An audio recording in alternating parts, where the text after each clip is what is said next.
वनवास के समय एक भीषण वन से गुजरते समय प्रभु राम एक विकराल दैत्य को देखते हैं। इतना बड़ा कि वह सिंह, जंगली हाथियों, भैंसे आदि बड़े पशुओं को खाते हुए आगे बढ़ रहा है। उस गहन वन में दूर दूर तक मानव जाति का कहीं नामो निशान नहीं। उस महाकाय दैत्य को देखते ही प्रभु सबसे पहले माता सीता से कहते हैं, भयभीत मत होना जानकी, मैं यही हूं। प्रभु और लक्ष्मण धनुष पर बाण छड़ा लेते हैं। दैत्य देखकर हंसते हुए पूछता है, मेरे भय से यहाँ के समस्त मानव भाग गए। इन छोटी छोटी धनुहियों के बल पर निर्भय होकर एक स्त्री के साथ घूमते तुम दोनों कौन हो? प्रभु परिचय देते हैं, मैं दाशरथी राम अपनी पत्नी सीता और अनुज लक्ष्मण के साथ पिता की आज्ञा का पालन करते हुए तुम जैसों को शिक्षा देने आए हैं। शिक्षणार्थम भवादृश्याम।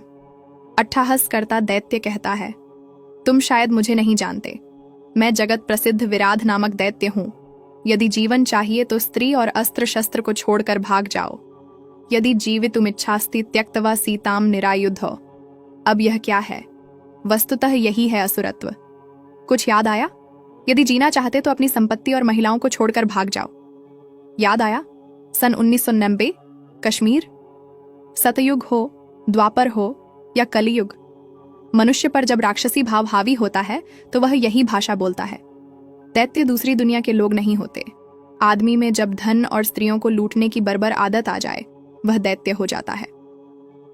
बर्बर राक्षस माता सीता की ओर दौड़ा। विराट श्री राम के वनवास में मिला पहला दैत्य था। राम तय कर चुके हैं कि इनके साथ कैसा व्यवहार करना है। कोई संदेह नहीं, कोई संकोच नहीं। सामान्यतः अपने एक बाण से शत्रु का वध कर देने वाले महायोद्धा श्री राम हंसते हुए अपने पहले बाण से उसकी दोनों भुजाएं काट देते हैं। पर दैत्य इतने से ही तो नहीं रुकता। वह विकराल मुंह फाड़कर उनकी ओर बढ़ता है। तब प्रभु अपने दूसरे बाण से उसके दोनों पैर काट देते हैं। वह फिर भी नहीं रुकता, सर्प की तरह रेंगता हुआ उनकी ओर बढ़ता है। तब अंत पर प्रभु उसका मस्तक उड़ा देते हैं। स्त्रियों को लूटी जा सकने वाली वस्तु समझने वाले हर दैत्य का अंत ऐसा ही होना चाहिए। एक एक करके उसके सारे अंग कटें, ऐसे कि वह चीख पड़े, तड़प उठे। यह मैं नहीं कह रहा हूं, ये प्रभु श्री राम करके गए हैं। हमारा दोष यह है कि हम श्री राम को पूजते अधिक हैं, उनसे सीखते कम हैं। उनके आदर्श को जीवन में अपनाएं और धर्मपरायण बने।